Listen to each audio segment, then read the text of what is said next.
yang saksi lakukan atau perintahkan ke anak buah saksi untuk mengamankan CCTV itu seperti apa? Tidak ada saya memerintahkan AKP Irfan untuk mengamankan. Saya keberatan yang masalah di tanggal 8 karena saya datangnya terlambat. Terkait ada Pak Sambo perintahkan cek CCTV, itu yang bersangkutan ada di situ.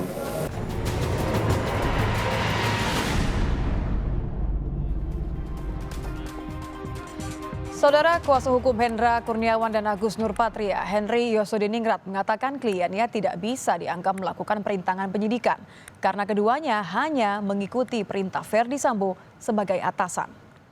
Henry menyebut Hendra dan Agus tidak mengetahui bahwa perintah Sambo selaku Kadif Propam Polri kala itu adalah rekayasa. Menurut Henry, kliennya tidak pernah memberi perintah untuk menyalin CCTV dan mengganti DVR. Dalam dakwaan jaksa, baik Hendra Kurniawan maupun Agus Nurpatria terlibat menghilangkan CCTV di sekitar rumah dinas Verdi Sambo. Ya, poinnya bahwa semua sesuai dengan perintah. Perintah dari mana Verdi Sambo? Verdi Sambo sendiri sudah mengakui bahwa mereka itu melaksanakan perintah saya, perintahnya itu seakan-akan mereka menerima perintah itu apa yang disampaikan Verdi Sambo adalah peristiwa yang sebenarnya. Padahal Verdi Sambo mengakui bahwa itu adalah cerita rekayasa. Dalam sidang perintangan penyidikan kasus pembunuhan Yosua Huta Barat dengan terdakwa Hendra Kurniawan dan Agus Nurpatria, jaksa menunjukkan tangkapan layar CCTV yang memperlihatkan Yosua saat masih hidup. Tangkapan layar CCTV ini ditunjukkan dalam pemeriksaan saksi petugas security Kompleks Polri Duren 3, Abdul Zafar dan Marjuki.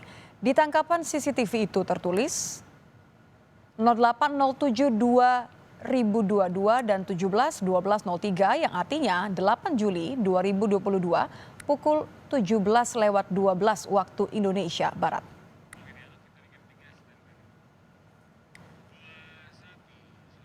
Pada sidang perintangan penyidikan kasus pembunuhan Brigadir Yosua, hari ini terdakwa dan saksi memberikan keterangan yang berbeda soal perintah yang diberikan Verdi Sambo. Lalu bagaimana hakim akan menilai kesaksian di kasus ini? Kita akan membahasnya bersama mantan Kabar Eskrim Polri, Komjen Purnawirawan Ito Sumardi, dan mantan Hakim MA Prof. Gayus Lumbun. Selamat malam Bapak-Bapak. Selamat malam.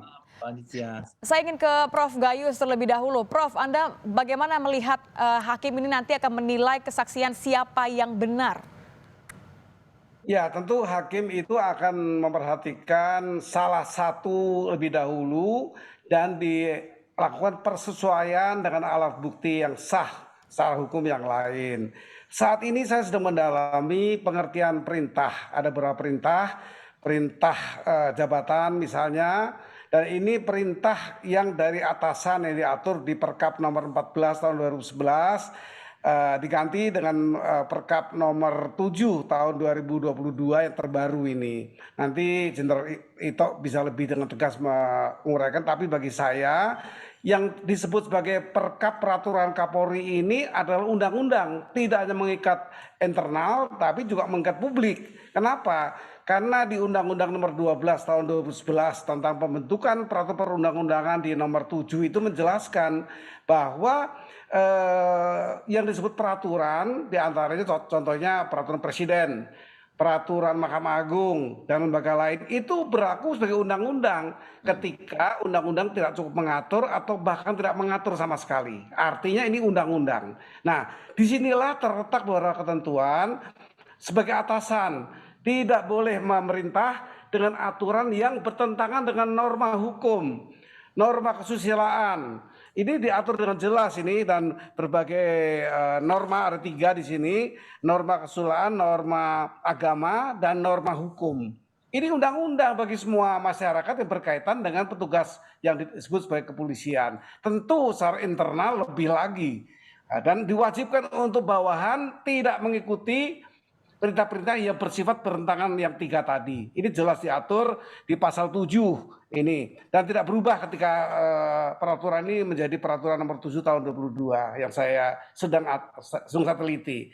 Dengan demikian, maka kita mengetahui bahwa publik terikat juga dengan hal ini terikat untuk bisa melakukan termasuk hakim dan JPU, bahwa ada aturan yang tidak mudah orang menggunakan sebagai perintah atasan seperti itu. Jadi nggak bisa untuk membatalkan dakwaan ya? Ya, ini tentu akan berkaitan nanti, tentunya ini disandingkan dengan ketentuan bukti yang lain yang sah menurut hukum bersandingan, dan nanti ada klarifikasi di situ, ada juga sinkronisasi antar kesaksian dan alat bukti yang sah yang ada. Oke, saya mau dengar pendapat Pak Ito. Kalau Anda melihat kesannya hari ini kan terlihat sekali ya, tumpang tindih gitu kan, saling bantah bahkan saling tuding. Anda melihat seperti apa? Memang strukturnya seperti itu soal perintah dan menerima perintah?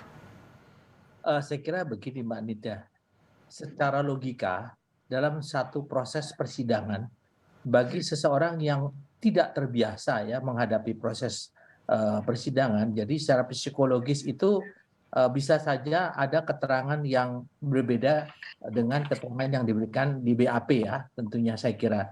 Tetapi kita tentunya juga melihat bahwa di dalam persidangan mungkin ini adalah porsinya Prof. Gayus ya, bahwa hakim itu dalam menilai dan mengkonstruksikan kebenaran daripada keterangan saksi yang berbeda, maka harus memperhatikan pasal 185 ya ayat 6 KUHP, yaitu persesuaian keterangan para saksi, persesuaian dengan keterangan saksi dengan alat bukti, maupun alasan saksi memberikan keterangan yang berbeda. Nah, di sini kan tentunya hakim akan melihat peran daripada masing-masing terdakwa, kemudian kaitannya apa, kemudian juga motifnya apa. Jadi bisa saja orang memberikan keterangan berbeda, tetapi kan sudah ada di BAP. Hakim tentunya tadi sesuai pasal 185 ayat 6 ini kan akan menyesuaikan dengan keterangan saksi lain, menyesuaikan dengan alat bukti yang ada, melihat daripada peran masing-masing, dan juga melihat motifnya apa.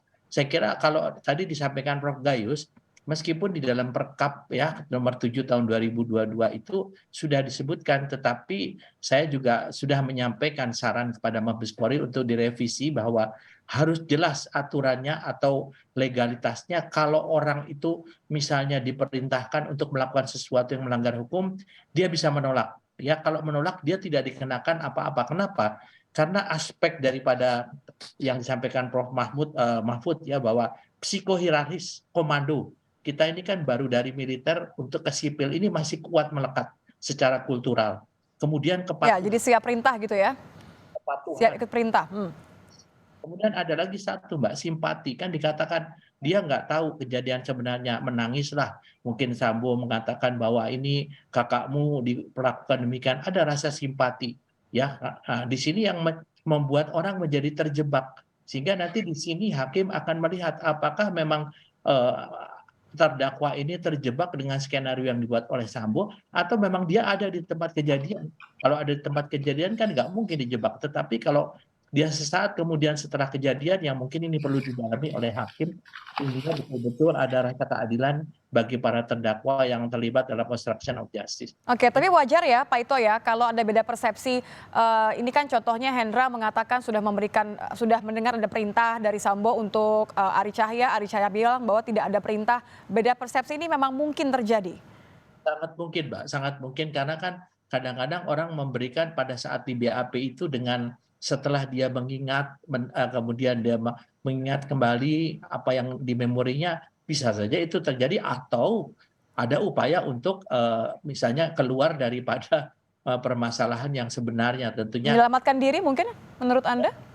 Ya, namanya kan kalau di dalam proses persidangan itu kan bisa saja berbeda dengan BAP. Saya kira Prof. Gayus ini sudah sangat mahir bagaimana melihat orang berusaha melepaskan diri daripada sesuatu yang sebetulnya terjadi, dan ini menjadi pertimbangan ya. Tapi ini kan akan tadi disampaikan dalam pasal 185 ayat 6 ini kan hakim akan melihat persesuaian dengan keterangan saksi lain, hakim akan melihat dengan alat bukti yang Prof. Gayus, Anda melihat juga sama bahwa ini kemungkinan ada upaya untuk meloloskan diri melalui keterangan yang berbeda tadi?